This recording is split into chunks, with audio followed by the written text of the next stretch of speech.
What's going on, guys? Joe McCall, Real Estate Investing Mastery Podcast. Hashtag Dirt Flipper. We got a great guest today, Ajay Scharma, who is from a company called Learn.land. We're going to be talking to him about what he's doing. I've had Clint Turner, his business partner, on my show. Super cool guy. I love these guys and what they're doing. I'd really encourage you to go check them out, Learn.land. And we're going to be talking about vacant land a lot today with Ajay. Now, I want to tell you something I got for free that you should go check out right now at simplelandkit.com. It's a kit that I put together. It has like 6 or 7 different things in it to help you get started on your vacant land journey. It's simplelandkit.com, but you better hurry up and go there because pretty soon I'm going to be charging like $7 for it or something like that, right? Also, after you put in your name and email to get this kit, there'll be a little invitation to watch a webinar where I'm going to teach you how to use everything that's in that kit. All right? So please go check it out, simplelandkit.com. Ajay, how you doing, man? I am living the dream, Joe. How are you, sir? Good. Glad you're here. We met through a mutual friend who is your business partner, Clint Turner. You guys are doing some really cool, amazing things you can see the link right there, guys, Learn.land. Go check them out. Clint has been teaching and doing this business for a long time. I've learned a lot from him over the years, and I like what he's doing. Gives a lot of really good information away for free on his YouTube channel, so go check that out, Learn.land. All right, so let's talk about your journey here. How long have you been doing land investing, Ajay? Yep, sure thing. So I have been in land for just over 3 years now. I started in September of 2020. Started over with the AR Tipster Camp. Good friend Seth Williams. Got one of his YouTube videos in my algorithm. Were you, by the way, were you on the show with him? Yep, I helped him co-host some episodes now. That's okay. That's where we met. Because maybe it was still through Clint, but I remember talking to you because, just backstory for everybody else listening. We had been talking back in May, had a podcast scheduled, and I had my open heart surgery early June. So like that threw everything in a loop. And I texted Ajay and I said, hey man, could we just reschedule? He's like, yeah. So now it is fast forward almost 5 or 6 months. Yeah. Finally doing our podcast. So this is all coming back to me now. Sorry about that. It's funny how that stuff plays out. But yeah, no, Seth and I have a great relationship, and I get to co-host some of the episodes over there, which is always a blast. And okay, I love what you guys did together. You guys did some really, really good stuff together. And by the way, if you ever want to stop working for Clint, maybe you can work with me and we can do stuff together. Anyway, Seth Williams, I've had him on my show for a lot also. And good. All right. So you got your start with him. Interesting.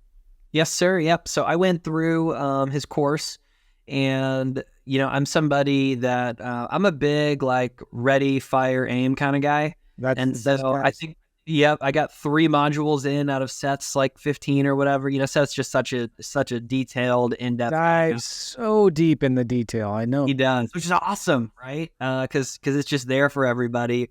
And so I got 3 modules in and was like, great, I know what I need to do. I need to get a mailer out, right? So sure enough, I sent out a mailer. And this was 2020 when things were a lot less competitive than they are now. Which, right? By the way, I remember those still people in 2020 complaining about the competition back then, right? People will always complain about it's too hard to find sellers. It's too hard to find buyers. But anyway. Yeah. I had to throw that in. It felt like the gravy days, man. Mm-hmm. And the gravy's still out there. You just actually work for it now, which is fine. Right. So I'd sent out about 150 yellow postcards, and we all know, I think everybody has to do their time, right, with the yellow postcards. And so I got 150 of those out, ended up getting 1 deal out of it. I bought a little half-acre property for $3,000. All in, I think it was about $3,500 with some junk removal. Ended up selling it for $15,000 just a little bit later, and I was hooked. Wow. The issue with that first deal, Joe, is I just had this misconceived notion of kind of the marketing to deal ratio. I was like, sweet, man, I spend $70 on marketing. I make $9,000. That's about what I had netted. This business is great, right? You put $1 in, you get $1,200 out. I could do this every day of my life, Now, unfortunately, that's not how it went. But what it did was it slowed me down in my first 6 or 7 months just because I was marketing so infrequently and in such small volume. I kind of cranked it up. I was like, okay, next mailer, let's do 500 letters. Didn't actually get a deal until I think my 3rd or 4th batch. And then finally found a groove in some infill lots in Florida my first year. Made south of six figures, probably around 70, $80,000, something like that, just kind of messing around. And then later on stumbled into a deal, which actually came from my first lead. The gentleman also owned another 113 acres. I went and swept the rest of it up because I understood the business well enough to do that. So was able to raise some money, bought it for 110, sold it for 450, got the deal done. Was awesome. Just allowed me to invest in some coaching, which is how I got connected with now a lot of my good friends.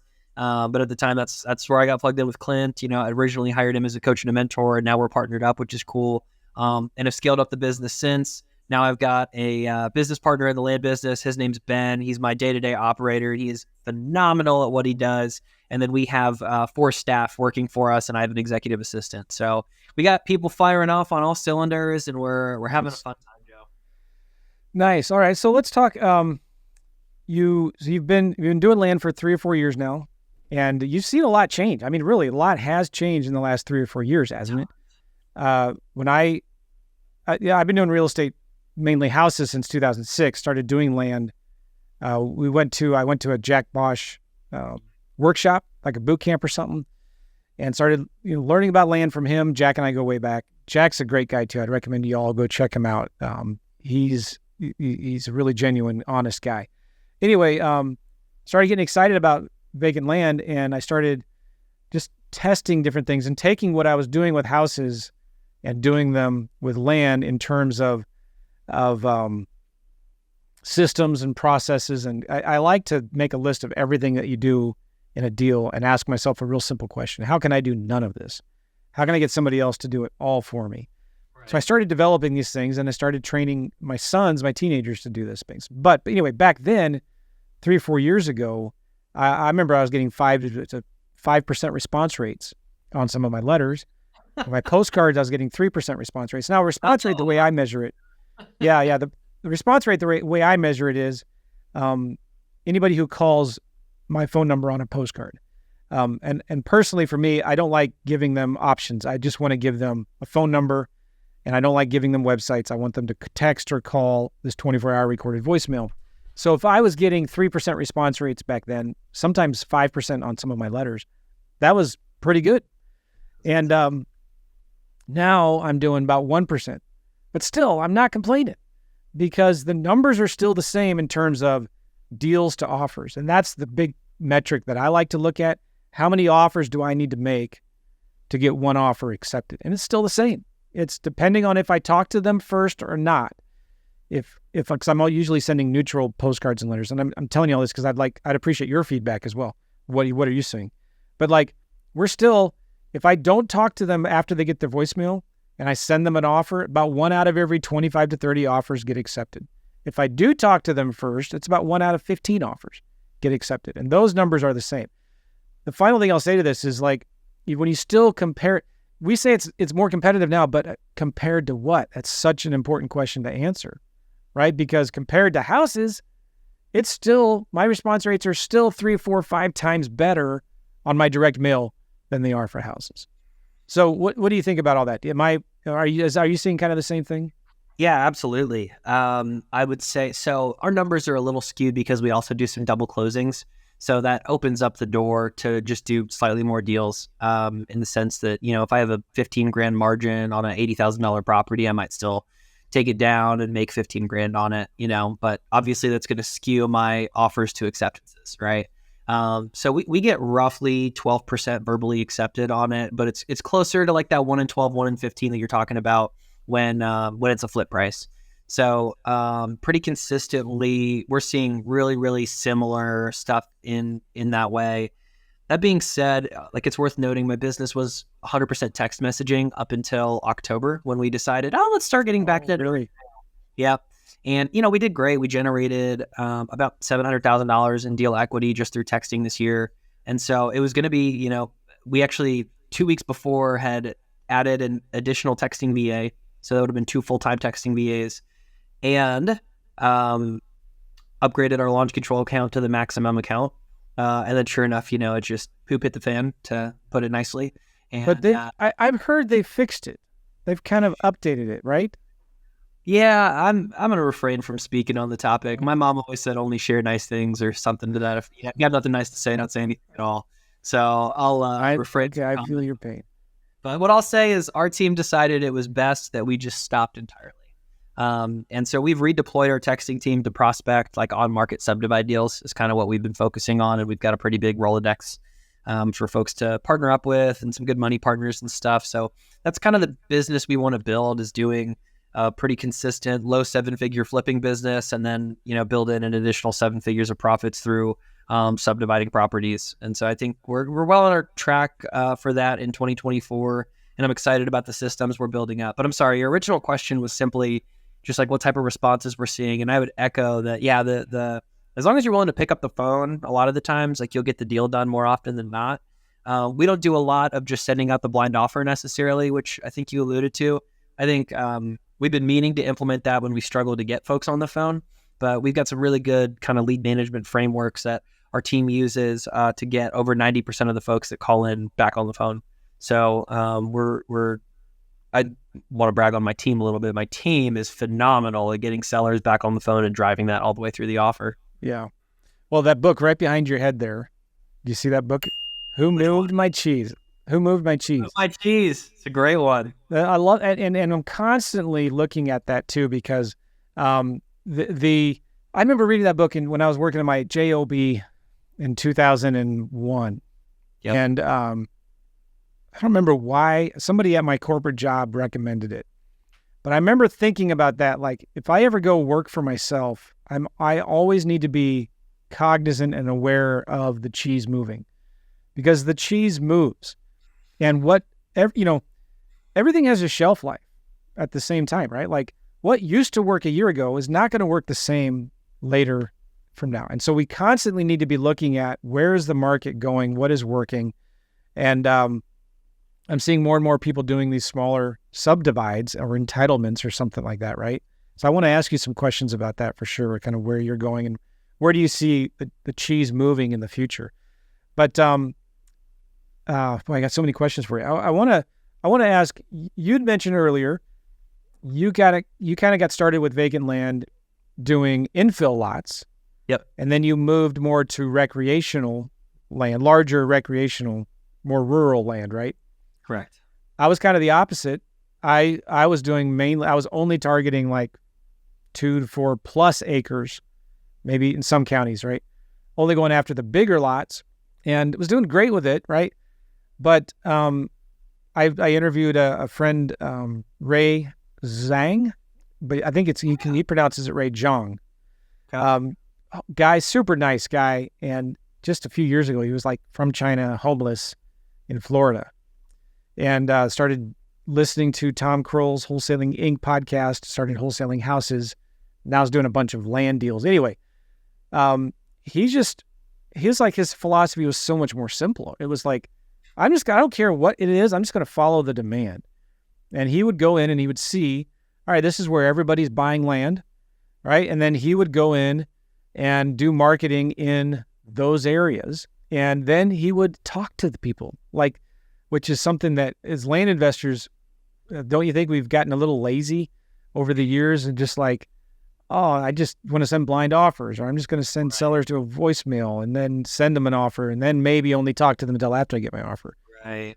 But I was listening to him and he started going after these small little infill lots, and then he would send stupid, ridiculous offers just to get the phone to ring.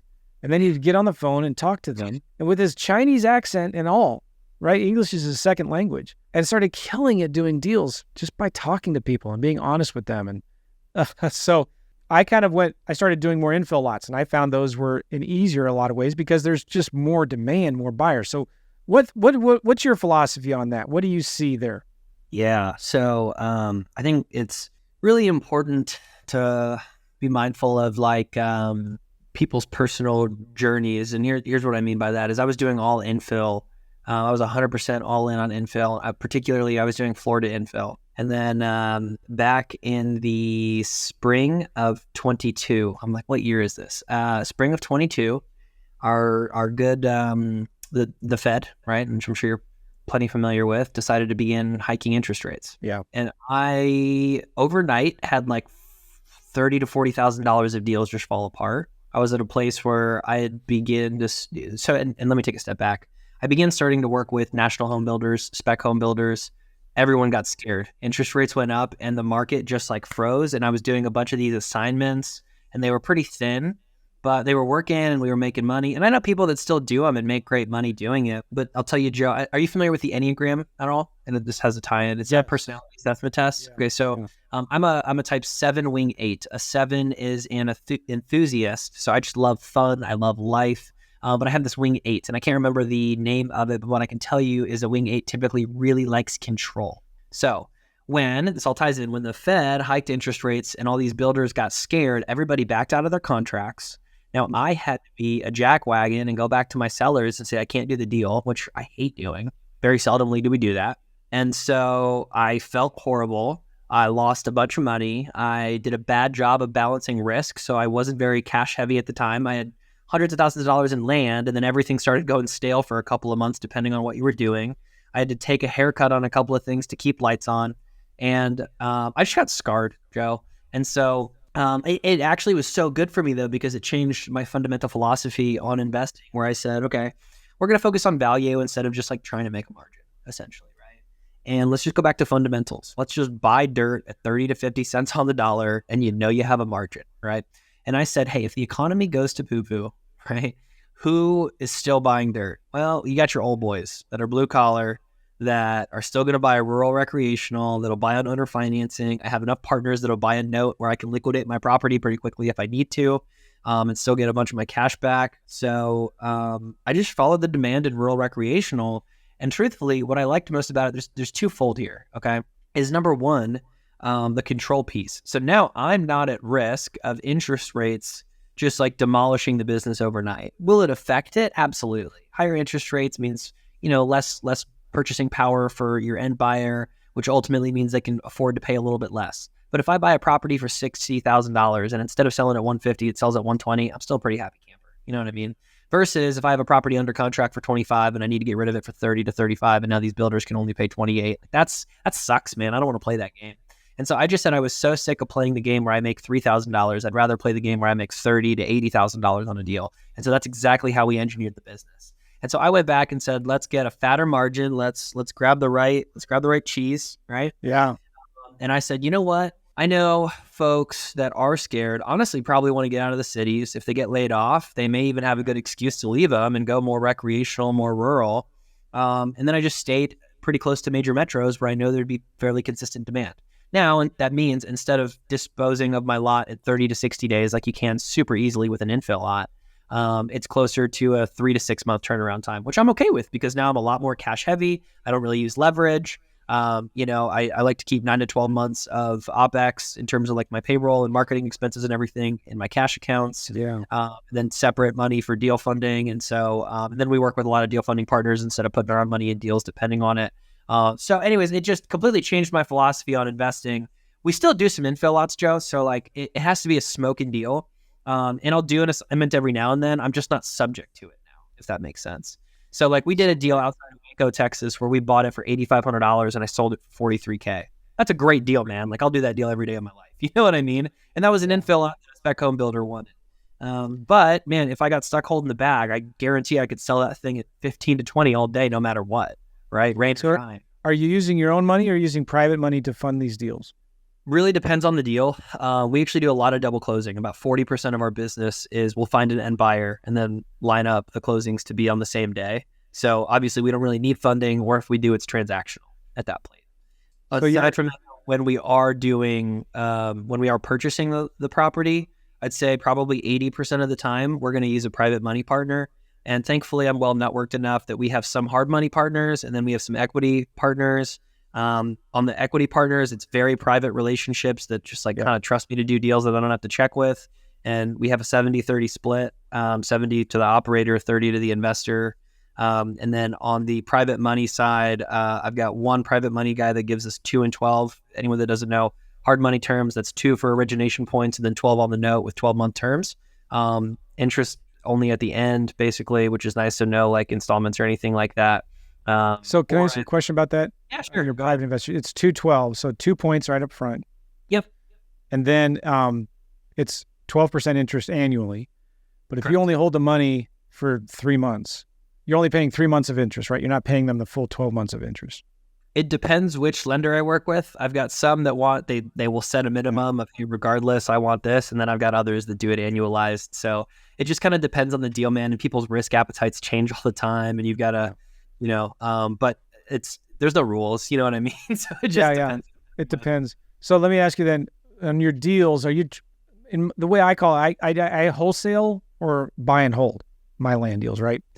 So like, what's your main how does your operation work? Do you mainly try to wholesale all your deals?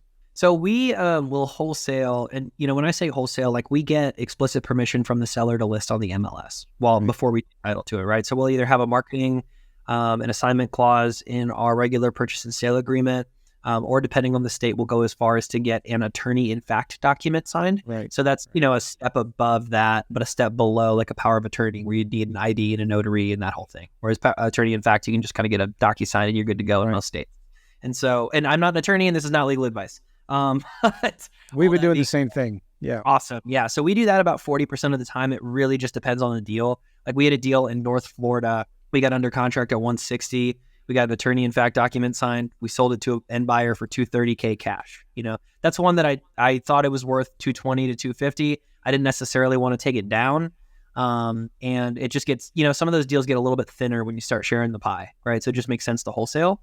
Alternatively though, we've got, I'm trying to think of a good deal. We have a deal we just bought we bought it at 150. We cut it up into two smaller lots and we have it on the market right now for 280. So that was one that we originally had it listed at 300. I thought it was worth 300. It's probably worth closer to 280, 270, somewhere in there. But that's one that we worked with a money partner with. Because I don't want to rock the boat on this deal. because you're doing bigger deals now. You are doing, you said double closes. So like, what is how many months do you have to close with the seller? Typically 3 to 6, depending on the seller. 3 to 6 months. Correct. Nice. I just shoot for 3. You're asking for 6. Yeah, it really depends on the deal. So we have an in-house deal calculator, and it all depends on pricing. So for us, and I'll kind of reveal the numbers here, it's like if you give me 6 months, you've got built-in costs, right? I'll build in 3% for a buyer's agent fee, miscellaneous costs, and then title fees. So if it's worth $100,000, I'm going to go minus all that. We'll call it 96 now, and then I need to make a margin. Our minimum is $15,000. So then I'll subtract another $15,000 off that. And so, 96 minus 15, it'd be $81,000 would be our 180-day purchasing price, basically. Hey, if you give us 180 days, we can market the property. We can get you under contract at 81. I'm pretty confident I'll find a buyer at 100 within 6 months. I can find a full market offer within 6 months on most properties in a decent area, right? Alternatively, if we're doing 90 days, I want 90% of market value minus costs minus 15K. So if it was 100, my base number would actually be $90,000 minus the 15K, minus the buyer agent commission, because I just think I'm going to need to discount it a little bit to make sure I move it in 90 days, depending on the market. If it's an infill lot, you're going to have no problem moving it in 90 days generally, because you can always drop the price. We'll go outbound and call spec home builders sometimes. Just have a VA hit the phones. We'll skip trace a list and just cold call every single LLC that's bought a lot in the past year and see what they have to offer. But with 40-acre tract in East Texas, I can't really go outbound. So I need 3 to 6 months if I'm going to wholesale. Otherwise, I need 50% of market value or less to buy it. All right. So when you're wholesaling it, you try to double close when you can, right? Correct. So on those deals, are you using your own money or using partners or private investors' money? Because that's just a single day transaction, right? Like, you need the money just for one day. Yeah. So in Florida, we actually have a title company that'll do a C to A transaction, so we don't need money. And then we've done deals in like 7 different states. A majority of our business this year is Texas and Florida. In Texas, we don't have a title company that does C to A. If anybody has one, feel free to share. But because of that, we use doubleclose.com a lot of times for transactional funding. They're 1%, super affordable. There's some guys in a mastermind I'm in, Collective Genius. I've actually got a belt that I won at the mastermind from. I used to be in Collective Genius when it started. It's a great group. Great group. Loved it. We've gotten a lot of value from it this past year. And I think, the program we're in is specifically for folks that are kind of within like a 30 to 100 deals a year. which is exactly kind of where we were when we joined. And it was, you can do more or you can do better, right? And I was like, well, I don't want to do 1,000 transactions a year. So we focused on just doing better deals over time and running a better business, being more controllable. I think one of the cool things about the land business is after you get to a certain place, it becomes really predictable, and I think anybody that believes otherwise just has a limiting belief on it. Because it's like, man, you send the mail, you make the offer, you buy the deal, you sell the deal in 3 to 6 months, like balance your cash position out and you make good money in this business. Yeah. Okay. So, Collective Genius is a really good group. Medley and I go way back. What a great guy. So are you keeping any deals and selling them on owner financing? I am not. I'm too young, man. I just want to make my money right now. So I'm building up my cash nut.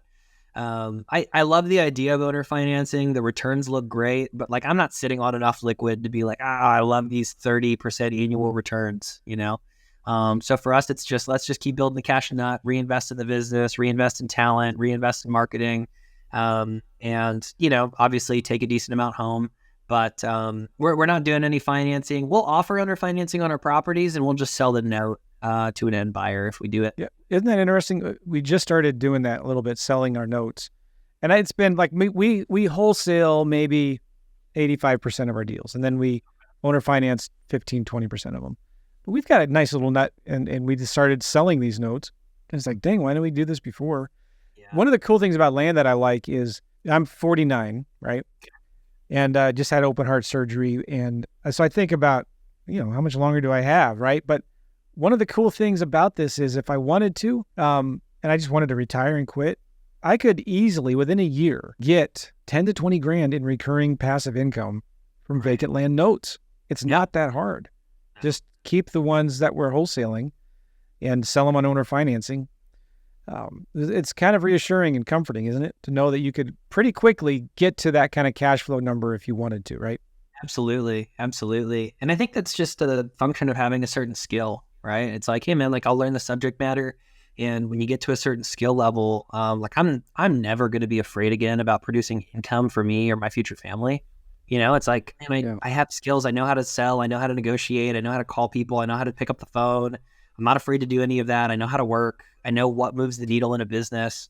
So like, I'm going to make money forever. Right. And, let's say real estate goes to heck for whatever reason. And maybe there's just literally no buyers. I mean, I think the business model will always work. People will always buy and sell dirt. Right. Yeah. But even in a hypothetical world where they didn't, and I'll go sell life insurance or payment processing and go build a business that way and still go figure out how to make $100 grand a month. It's like, it's all the same stuff at the end of the day. Business principles and practices just don't really change. They're fundamentals that are tried and true in all businesses. That's it. It goes back to who moved my cheese too, because like those things stay the same. Sales and marketing, man. And I always say this, we're not in the real estate investing business. We're not in the land business. We're in the marketing business. You can understand that. You can, no matter where the cheese is moving, you can make that work. Absolutely. That's so cool to hear. All right. Talk about the marketing that you guys are finding working today. Yeah. What are you guys doing? Yeah, it's actually a really interesting time for you to be asking me that question, Joe. I'm not going to lie, because we were all text message until about a month ago. What I can tell you though is I work with a lot of different clients and, the stuff we do over at Learn.land. So I have exposure into quite a bit of what's working today. In our business, the moment we got wind of launch control being at risk, we dropped 25,000 postcards because I have a team of 4, man. I got to keep it busy. And so, I was like, well, let's just go spend a quick 10 grand and bring in some leads. And it's funny, the mail is barely starting to hit. We already got 3 contracts, and a verbal on a pretty decent deal. The 3 contract, pretty small deals. Each one's like 10, 15 grand. The 2 verbals, one's a 30 grand, one's like a 70 or 80. So it's like, okay, mail works, right? And that's what I'm trying to get at is anybody that, there's so many sexy, different marketing channels out there, cold calling, PPC, text messaging, ringless voicemail, man, it all works, right? I don't know the legalities of every single one, but what I can tell you is every single marketing channel works. And I've done cold call. We did text message. I've done PPC. I haven't done pay-per-lead yet, so I'm talking to a couple of vendors in that arena. But what I can tell you is it all works, right? Yeah. And so I just knew, I know how to turn on mail. And obviously, it's a little funky during Christmas season, which is why I'm glad I dropped it 2 or 3 weeks ago and not right now. But we were able to drop 25,000 postcards. We're doing a split test right now. So my business partner, Ben, is a awesome dude who has a great smile. And we put this fun, cute picture of him on our postcard next to his dogs. His aunt and uncle's dogs. He doesn't have any dogs, but and basically just said like, hey, we want to buy your land, but it has this personal touch, right? And now we're split testing that against kind of the postcard mania, just like we buy land for cash or whatever type postcard. And we're going to see which one brings in both more responses and more deals over a 12,500 sample size. I'll bet you a glass of iced tea, the more plain, boring, ugly one works better. You think so? Yeah. Man, we're getting really good response. So far, Ben's is winning. Are you serious? 100%, man. We're about 4 times more successful on the one with his face on it. No way. It's early, Joe. So we've only gotten about probably 10 to 15% of the leads that I would expect from our postcard. I'll still give you a glass of iced tea if you win. Sweet or unsweet? Whatever you want. All right. I have a student, let's just say her name was Mary, and she was doing a lot of direct mail, and she was getting frustrated with the results. She changed it. She was doing houses at the time, and she changed it to Mary Buys Houses. She got an LLC, Mary Buys Houses. And she included a picture in her postcard of her shaking somebody else's hand. And they knew it was Mary. And she signed it, the letter or the postcard, whatever. Give me a call. Thanks, Mary. And I don't remember the numbers, but it like radically increased her response rates because it was a lady. It made people feel more comfortable. I thought that was fascinating. Yeah. So on your direct mail, are you sending people to a phone number, a voicemail, a website, a QR code? What are you doing there?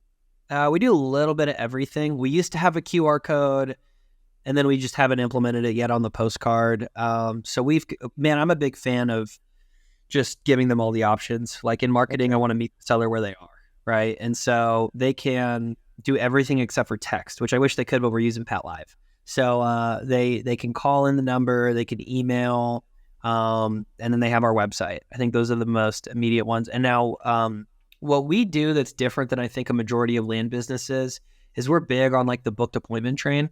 So if somebody calls our Pat Live number, we're going to try to get them to schedule an appointment with our lead manager, who's then going to get them to schedule an appointment with our acquisitions manager. So we're kind of a 2-step process. Number one is kind of the diagnostic phone call of, how long have you owned the property? Are you the only seller? Back taxes, probate, road frontage, all that kind of stuff, right?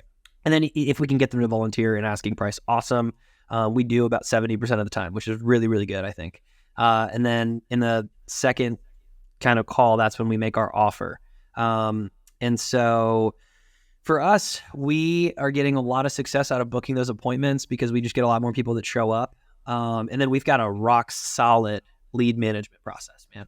Like we double and triple dial our sellers for a very long time, very frequently early on. And I'm happy to break some of that out here. But we talk to over 90% of our sellers very consistently. Wow. Good for you. So that's more like follow-up, right? Yes, sir. Yeah. Very aggressive follow-up. Thanks. Have you noticed which works better on your postcards? Well, by the way, are you sending like a neutral letter postcard? It's just, hey, if you want to sell your lot, call us. Yeah, exactly.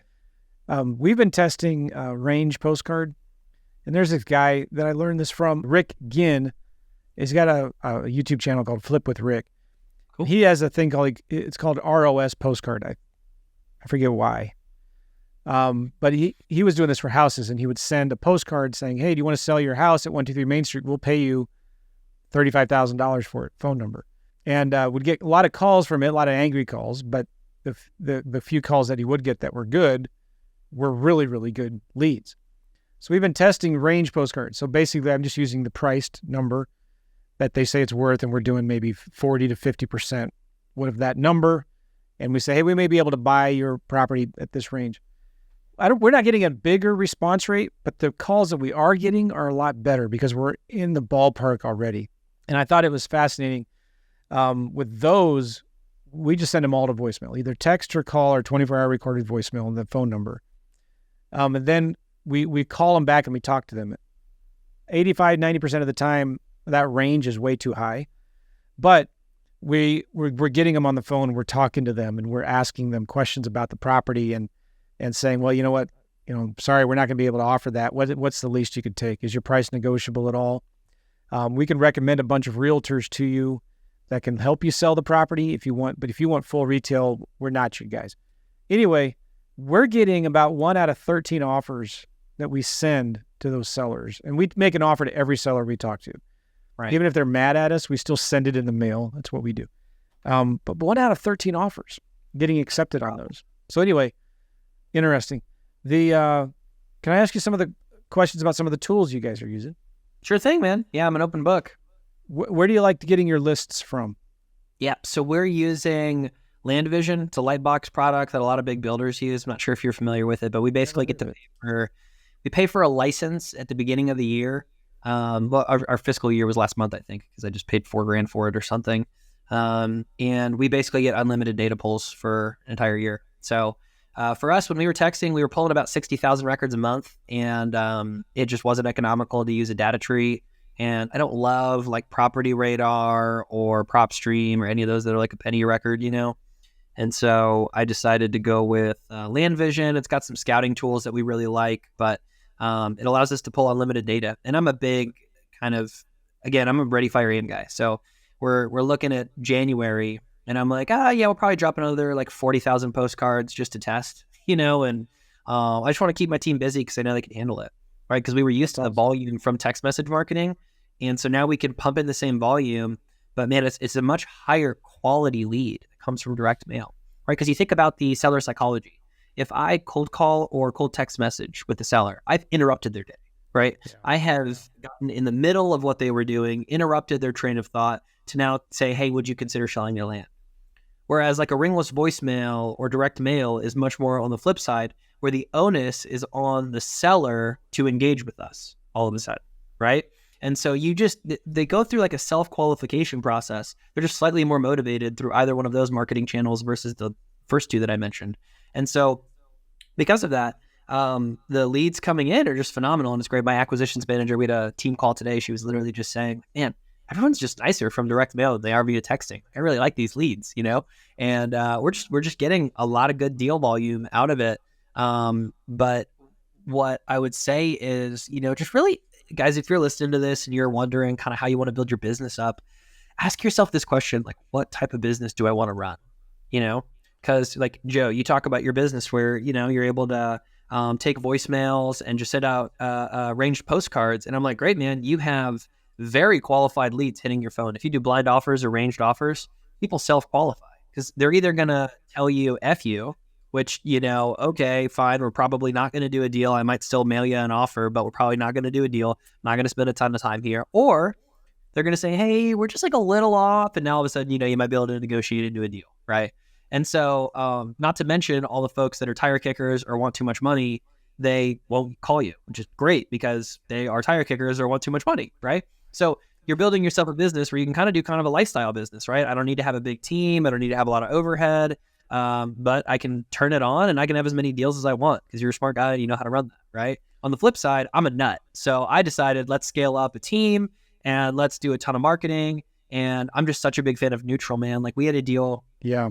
The thing about neutral marketing is you have the ability to buy stuff still at a steep discount because you let the seller volunteer the price first, right? And so like we just bought a deal in McLennan County, Texas. It's a commercial lot that we bought for $25,000 because the seller said that's what they wanted. We just listed it at $99,000 and we're getting calls on it. You know, and we actually might have gotten a verbal unconfirmed, but our agent said we might or might not have an offer coming. I don't know. I think it's all hoopla until I see it in writing. You know what I mean? We're in the ballpark. And if we had just sent out a blind offer and I knew the value of this property, I would have sent it at $40,000 to $50,000, right? Oh my gosh. I'm coaching this student who's a missionary from South Asia somewhere. And I'm documenting this in YouTube videos and podcasts. Okay. And we send a neutral letter, his first batch of mail. He gets his property in the hills of some state, I won't say where. This property's worth about $400,000. He owes about, and there's a house on it. We found that by accident. But anyway, fixed up, worth about $400,000, right? Okay. But he owes about $40,000 in back taxes. There's a vacant lot and a house, with another lot with a house on it. He owns both. Anyway, so far, I mean, I don't know if this is real. The guy he says, listen, if you can take care of my back taxes, give me $6,000 in my pocket, I'll be happy. So we'll be all in for maybe 65, 70 grand. And this house and vacant lot is worth about 400 grand. That's awesome. Now, it's going to need a lot of work. I think we could wholesale that thing pretty. But here's the point. I brought that up. If we would have sent a blind offer, there's no way. We would have offered way too much for this thing, right? I love that you're doing that because you just get them on the phone, talk to them. It's a sales business.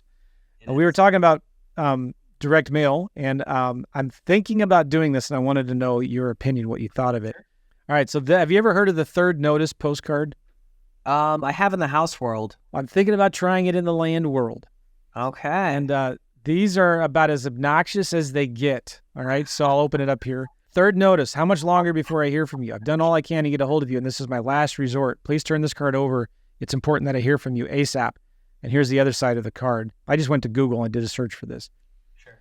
Third notice, I've been trying to reach you regarding address. I'm hoping this card catches you in time. I've tried for hours to find your phone number using the internet, but I was unable to. I've recorded a brief message about your property so that you could at least hear me out and then decide if we should speak over the phone. All you have to do is call phone number to listen to my recorded message about this matter. Call 24 hours a day, 7 days a week to listen to my message. No one will answer. I would appreciate you keeping this matter private. All right. So, well, I used to do this for houses, and we'd get about a double or triple the response rate that we normally would on a postcard. The problem is it makes a lot of people mad. Oh, absolutely. And then it started, you could see, if you go to, I was doing an image search on Google there. If you go to all, Action 9 uncovers company behind mystery postcard. So a lot of these local news companies this is November 2017, started doing like these exposés on these evil investors that were sending these postcards and scaring homeowners. The voicemail was like, hey, if you've got a house you want to sell, we'd like to make you an offer and buy it. Please, like here's another one from Chester County. Sleazy, alarming, scamming postcard for the circular file. Another local news. Mystery buyer claims he wants to buy your home for less.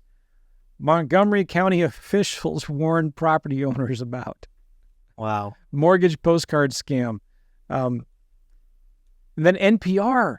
Oh my gosh, even NPR did a story. Hey, I want to buy your house. Homeowners besieged by unsolicited offers. Now, you're not doing anything illegal, right, by sending a postcard that says, hey, just call our voicemail. Right. And there's a picture of, oh my gosh. There's a picture of the postcard right there, right? Anyway, back to this. There's nothing illegal about that, but I thought about maybe I should just like try it for vacant land and see. Yeah, I'm sure you get a great response rate. Just be ready to filter through all these angry folks, man. I'd come back to the question, what type of business you want to build? You know what I mean?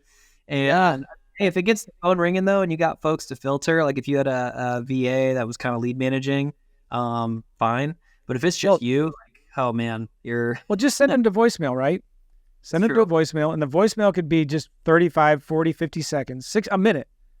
Just says, hey, thanks for calling. We buy vacant land, and you must have gotten our postcard about a lot that you want to sell in Harrison County. If you'd like us to send you an offer, leave your name and number and the reference ID on that postcard, and we will send you an offer in 1 or 2 days. Thanks a lot. You know, it could be as simple as that. Yeah. Somebody listening to this and watching this, you go ahead and try it. Let me know how it goes. Yeah, no kidding. Yeah, I can't say I'll test that one for you, Joe. I'd feel too bad doing that to my team. We'll see. I know the guy who wrote that postcard, and I won't tell you who it is, but he's a big copywriter, loves copywriting, and he wrote that postcard because he just wanted to do something that he knew would get more calls. It's a whole curiosity thing, right? Yeah. So maybe there's another way you could raise that curiosity. Yeah. All right. So you get your list from Land Vision. That's interesting. I'm going to go check them out. So it's like one-time annual, as many as you want. Then after that. Yeah, I think you have a limit of 20,000 a day, but I don't know too many land investors that need to pull more than that in one day. All right. Let's talk about CRMs. What do you guys like to use for CRMs? Yep. CRM called Pebble. Probably heard of it once or twice. Yeah, we've been using Pebble since the beginning, and now we're locked in. And I'm actually pretty good friends with Jesse and Kevin now. We were all in together back in April, and had some good laughs, had some good memories. But these guys are awesome at just hearing feedback, and they're a lean, mean fight machine. So good things to say about them. Well, I want to check it out again. I'm a big FreedomSoft user because at the time, FreedomSoft was built for houses, but I kind of customized it for land. And I got a special coach's account with Rob Swanson, the owner, that lets me customize it for land. Say Ron Swanson. Rob Swanson? Rob. Rob. I don't know if you ever watched Parks and Recreation, but no. Oh, okay. No. He's one of the characters in there. I'm like, you're kidding. His name's Ron Swanson. I'm sorry, Joe. Well, the cool now FreedomSoft does direct mail, so they have their own direct mail engine in it now. But at the time, the reason why I loved it is because it had all the communications in one place. So phone, texting, email, all that would happen in one place. Yep. Now, a few months ago, Jesse added that into Pebble, right? So I wanted to ask somebody, how does it work? Is it working? We actually don't use that feature, man. So oh, you don't? No, unfortunately, we still use OpenPhone as our phone management system. And they're pretty integrated. Like, I'm sure we could kind of message out of it, but man, my team's a creature of habits, so we've just stayed on for a while. I'm sorry. I wish I had the juice for you, but it looks great. The UI is super friendly. I always compare Pebble to Apple. I think it's like the Apple of land investing CRMs. Super clean, really pretty UI, so easy to use, and it's maybe a little bit less customizable than like a Podio or an Airtable, for example, but it has everything that a land investor needs, I think. So are you doing your direct mail with Pebble as well? We've only sent out one batch this year. It's just that first batch because we were all text message. What I can tell you is we did send out our batch through Pebble. What I don't know is when we start cranking up volume, if it makes more sense to just go direct to vendor, and get a bulk discount because, you knock off 10 cents a postcard on 100,000 units in the first couple of months. That's money, right? Yeah. So I like keeping money in my pocket if I can, but I'm also a big fan of reducing friction when implementing new process. Nice. Cool. What are some other tools that you use in your business that you're into right now? Yeah. Man, I'm MapRight or Land? Yeah, we use MapRight. God, I hate when people call it Land ID, but I know that's the name now. I hate it too. It's frustrating for anybody that's been in the biz, I think, longer than like a year and a half. I feel like other folks had no problem moving over. And even my staff is like, yeah, Land ID. I'm like, I will fire you. No, I'm just joking. I've never threatened that. But it's, sorry. So yeah, we use MapRight for all our due diligence. That's where we're looking at, streets, topography, slope, contour lines, floodplain, wetland, all that kind of stuff. We attach screenshots and everything as we're moving along. Aside from that, man, like I almost want to poke at what we're doing, but we're not using any crazy fancy tools. We were using launch control. We skip trace through direct skip when we do. So, it just, we don't have anything revolutionary on the tech side. I'll tell you, we're just heavy hitters when it comes to follow-up, and that's been our bread and butter, is send out the marketing, do the follow-up, get them on the phone, make the offer, cash out. Nice. I want to ask you about Texas. Okay. I've tried Texas, had a hard time because I couldn't get comps. Now you can get comps from Priced, but kinda, what are you doing? How are you getting comps in Texas? Do you have a realtor that you're working with there? In this business, I just feel like you make up numbers. No, I'm just kidding. Sometimes it feels like it, doesn't it? It feels like it. Sometimes it's true. So what we'll do, and it's really not anything super special. We'll use, Zillow, Trulia, Redfin, all the MLS sites, and then Land.com, Property Control Center. Property Control Center, you can see sold comps, which is nice. I'm typically only going to trust comps when they come from brokers. Land investors, I just feel like sometimes try to throw off land investors. I just don't trust it. So, and I say that as a land investor that sometimes throws off other land investors. So maybe that's why. But generally, I feel like brokers are reporting the correct price that they sold stuff for. So you can see stuff in Property Control Center. But on Zillow, what you can see is the original list price, how quickly something went pending, what price it went pending at. And so we typically will look at like-in-kind properties, see what price they went pending at, then knock off 10%. And that's kind of our ballpark. Then I'll look at properties for sale And if they're getting a ton of, clicks, likes, saves in the first 30 days, great. And then if I see stuff and I'm like, oh, everything's 8,000 an acre, and then I see a bunch of properties that, are listed at 7,000 an acre that haven't moved, I'm like, well, I did something wrong here, right? So it's just a little bit more elbow grease and looking at both for sale, sold, looking at what price things went pending for, and then having to guesstimate. Truthfully, every time we get a property under contract, we'll reach out to a broker and get an opinion of value. And typically it's going to be the broker we're going to do business with. And so we'll get a second value, but we don't do that until after we've gotten a contract signed. So we will do a preliminary comp in-house based on that kind of model that I just laid out. I was going to ask you about that. And by the way, when I do go to Zillow, can I show you something else too? Because I'm curious about how this works here. Sure. So if I go to Zillow and I just type in Florida, all right, Florida land sold, right, in the last 90 days, right? Yep. 14,273. Yep. Okay.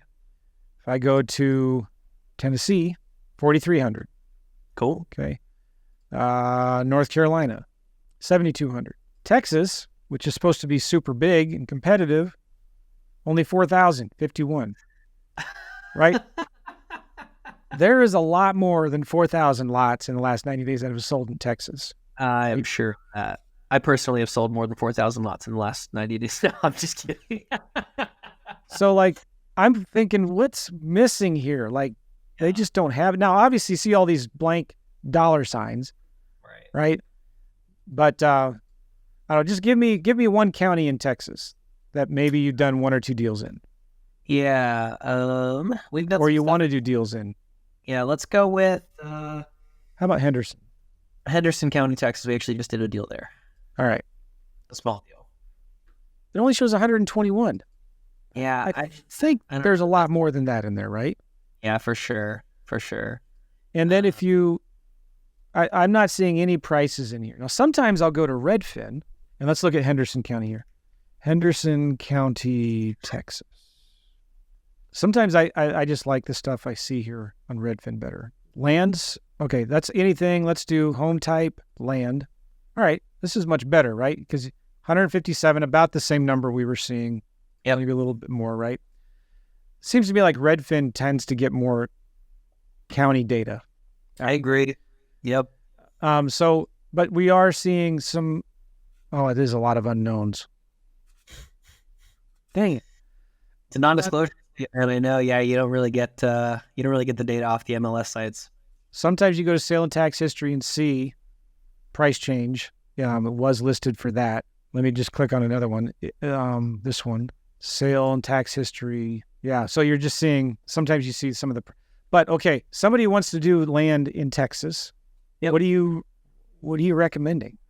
Man, I'd say pick a major city, over a couple 100,000 in population, and go 60 to 180 minutes outside of it and mail it.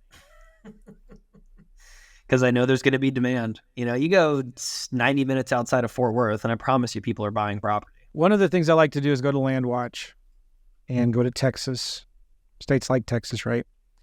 And let's just look for land under 200 grand. And you see these counties here. These are just the most popular counties. Doesn't mean that's the best counties, but Henderson County has a lot of listings, Johnson, El Paso, Smith, and things like that. Yep. Sometimes what I'll do in other states outside of Texas is I'll look at Redfin and Zillow and see of all of these top 10, 15 counties, which ones have the most sold in the last 90 days, right? Yep. But sometimes here in LandWatch or Land.com, these websites, if you scroll all the way down, you can mark off as sold. Now, these are just solds that were once advertised on LandWatch or Land.com and then marked as sold, right? Yep. So do you ever do anything like this to kind of see what are some good counties maybe we can start looking at the most popular counties? I'm I'm not that smart, Joe. So I'm really hey, if you just drive within 2 hours of a major metro, you'll find buyers. That's all I really care about. Okay. All right, cool. Yeah, I'm just not as smart as you. I'm sorry. I'm not saying I'm smart.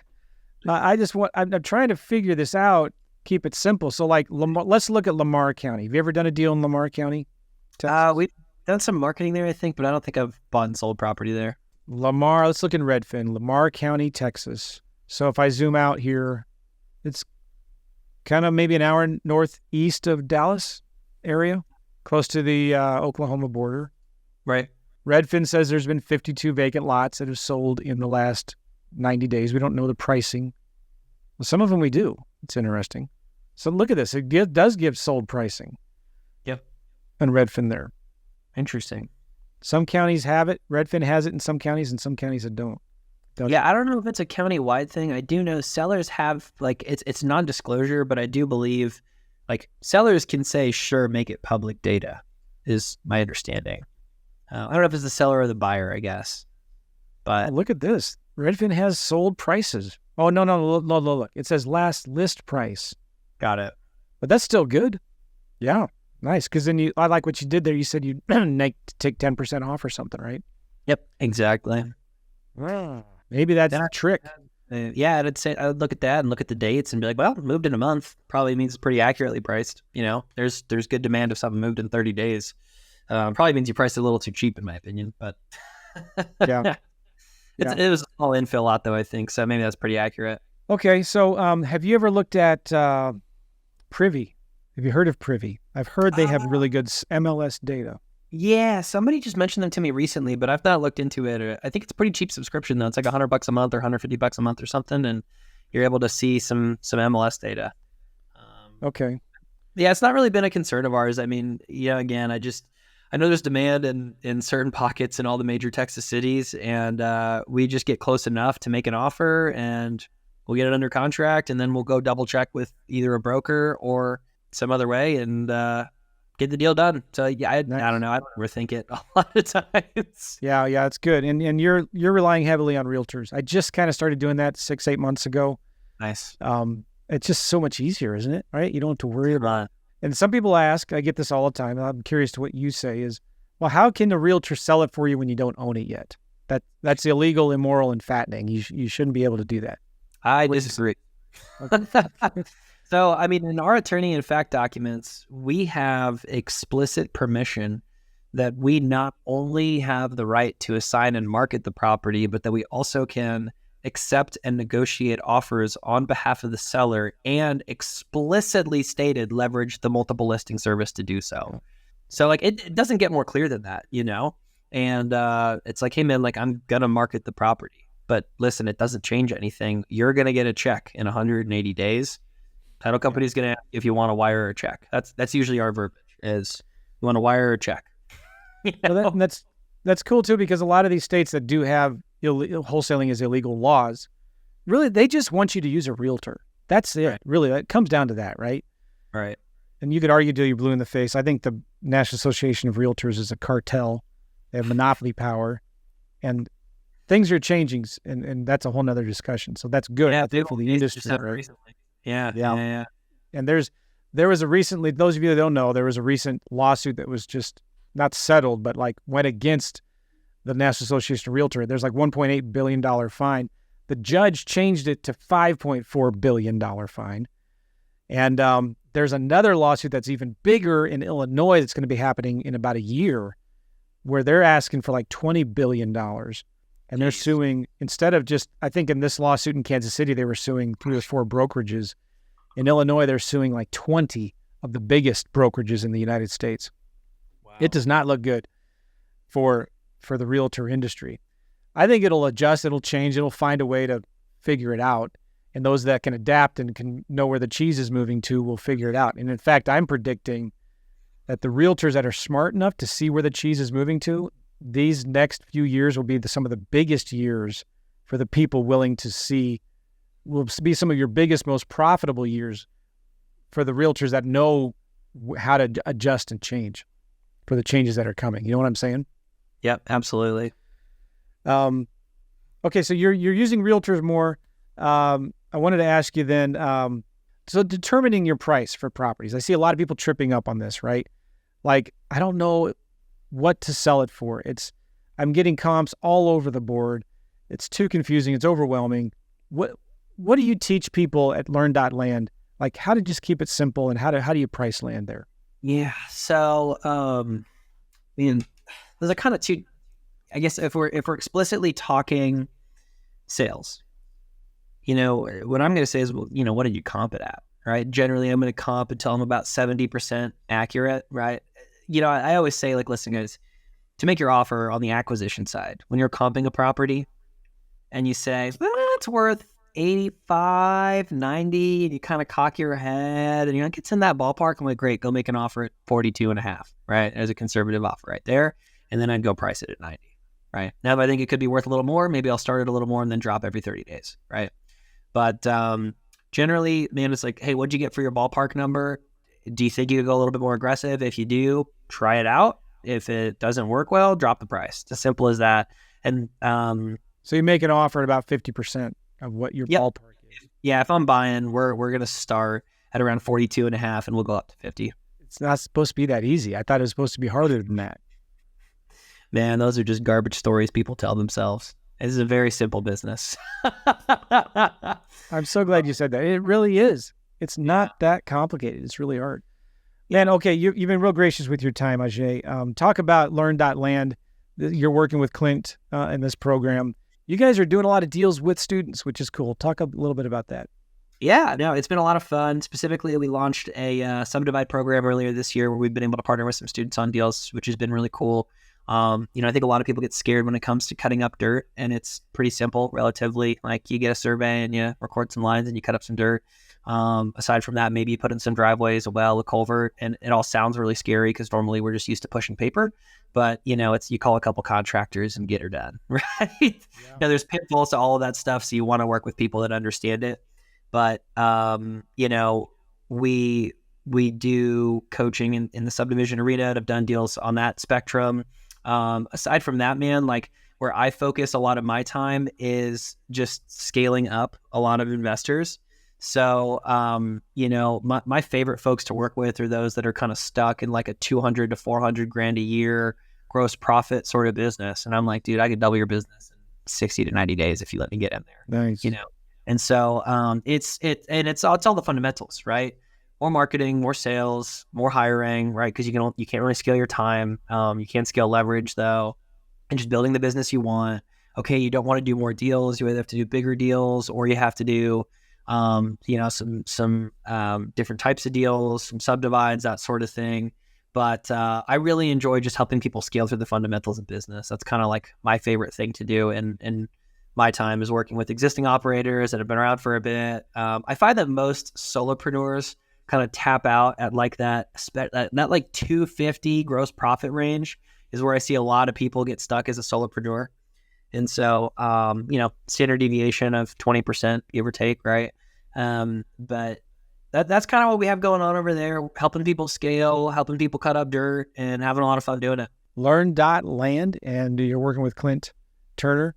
Yeah, the Clint is brilliant when it comes to just engineering a business. But, I earlier asked that question, what business do you want to build? He's done a phenomenal job of building businesses in a way that really serve him in his life. I think he's one of the smartest, just intellectual, like, he's brilliant, you know what I mean? Just hands down brilliant. And so it's been really fun getting to work with him and kind of see how he operates and how he looks at things. Learn.land. How can people get a hold of you? Do you have a social media?